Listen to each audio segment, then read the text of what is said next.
Hi everyone, welcome to Getting Started with Libraesva. This video is all about the quarantine report, the easiest way for you to manage your spam email.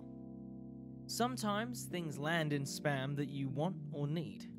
This report lets you access and manage that spam. Your report might look a little different than the one I'm showing you, but they all function relatively the same way.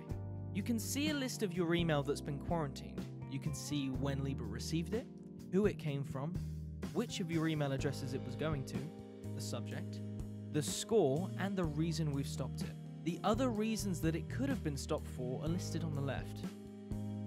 Spam score represents how malicious we think an email is.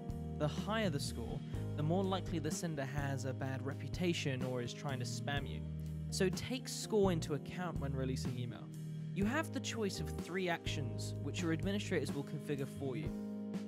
Release is self-explanatory and just sends the email in question to your inbox. Release and whitelist will release the email too, but in addition, the sender of the email will be added to your personal whitelist and will no longer be checked for spam.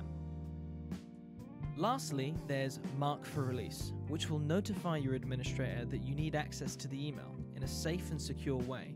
Then it's up to them to release it. When you select your action, one of 2 things will happen. Either your action will be instant, or your action will require you to log in. This is usually your main username and password, but it's always best to check this first with your administrator. Thanks for watching this video on quarantine reports. There's more to learn about using Libraesva ESG, so check out our other guides, and thank you very much for watching.